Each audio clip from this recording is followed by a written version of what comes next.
My name is Inês PIO. I am Portuguese. I came to Brussels in 2005 to study anthropology, and I have been living in Brussels ever since. I'll tell you a little bit about the Portuguese. We are very much family oriented. We have lots of cousins and uncles, grandparents that are still alive most of the time. And we have always this extended family that always knows each other and that they always meet for family dinners and celebrations for Christmas. It's always a big celebration. So family is really important and very big for Portuguese. We're also warm, but we are not loud. We are not very effusively warm. We're warm. We are warm and nice people, and we like to tell others that we are people with brandos costumes, so people with soft ways of behaving, ways of being. We're not very loud, but we are warm. We love to eat, we love to drink, we love our food. We think that nobody else prepares fish the way that we do. We are the best at preparing seafood as well, and we are very proud of our cuisine. We love sun, we love nice weather. We complain a lot in Brussels about Brussels weather and Belgium in general, especially when we compare it with Portugal. We love going to the sea, we love the beach. We have so much coast and sea in Portugal that for us it's a very pleasurable and a very enjoyable thing to do, to just enjoy the waves and the sun and the sand and to play and to have fun by the coast. We are known for being good workers, having good ethics as workers. We are reliable, entrepreneurial. We work a lot, especially in Brussels. And we are also known for desenrascar, which is a Portuguese word that I'm not sure if it can be translated, but it means that you find a solution for something. Might not have been what you had initially foreseen, might not be the ideal solution, but if there's no other available solution, is something that nevertheless works. Some of us are very religious, especially when you look at the north of the country. There's a bit of a north-south divide when it comes to Catholicism and religiousness. The north being much more religious than the south being also much more secular, and also politically south being more left-wing and the north being more right-wing. We love football. We are very proud of our national team. We all have our national teams within Portugal that we want them to win. There's always this rivalry between North and South, Lisbon and Porto, and between two teams in Lisbon as well, Sporting and Benfica. We are very proud of our music. The most well known is Fado, but there's so much more music apart from Fado. There's some contemporary new artists that we are very proud of.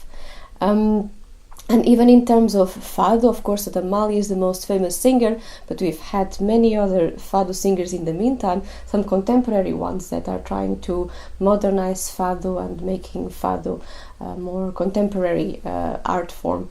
And even within Fado is not there's a world within Fado. There's a Fado corrido, which is a much more happy, rhythmic type of Fado. There's Fado de Coimbra, which is an academic Fado with much more strong emphasis in guitars. And then there's, of course, Fado Vadio, Fado de Lisboa, and all of these are different types of Fado. Portuguese have been coming to Brussels for centuries. We've had already the religious persecution, people escaping Inquisition, especially the Jewish communities coming centuries ago. Much more recently, in the 60s and the early 70s, we had many Portuguese coming, escaping the repressive military dictatorial regime of Salazar in Portugal. And they came and they formed a very strong solidarity bond between them because they were all escaping a repressive regime. So they all helped each other, and this strong sense of solidarity was there, very present in the 60s and the 70s. then Portugal joined the EU in 86, and with these there came a second wave of migration to Brussels. These were people who came for economical reasons. They were not escaping any political dictatorship.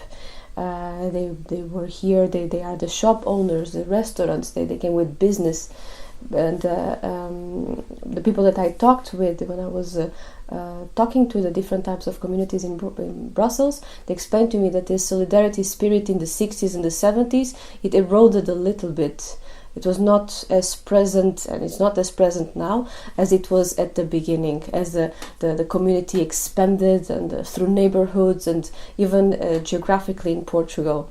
The ones in the 60s and the 70s, many of them, they came from the south, from the more secular and left-wing south, and then in the 80s, late 80s and 90s and so on, many of them came from the north, from the more Catholic and industrial north for the business regions.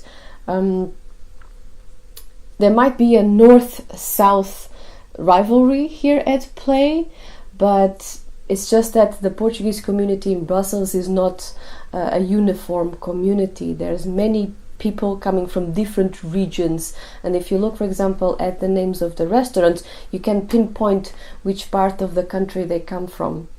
And since 86, since Portugal joined the EU, you also have the so-called expats, which are the people working for all the institutions, European Parliament, even NGOs, consultancies, the agencies of the European Commission, etc., NATO as well. And they don't have roots here. They came very recently. They did not have necessarily roots in Brussels, but they have been establishing their roots here in Brussels by marrying, buying houses, and just staying. This is a moving painting. We'll see what the future will show for this community as well. We had the financial crisis in 2008 and 2009, and it affected particularly bad the South European countries, Portugal included. So we had a very strong wave of migration, very young migration, educated migration from Portugal to Brussels around that time. I thought that the situation had reversed a little bit since Portugal already started recovering economically from the crisis. But the Portuguese community in Brussels is strong, and it's here to stay, and we'll see what the next waves of migration will be. You can find the community mostly in Flagey, around Flagey. We have some statues. We have a statue of Fernando Pessoa in Flagey, which is a very famous writer and poet. You have as well in São Gil. You can find many Portuguese restaurants and shops. São Gil, Ixelles, the area around Flagey, the area around even close to Gare du Midi a little bit as well. You can find lots of Portuguese influence there. Restaurants, hearing it on the streets, restaurants, shops, and that's it. Oh, look at that.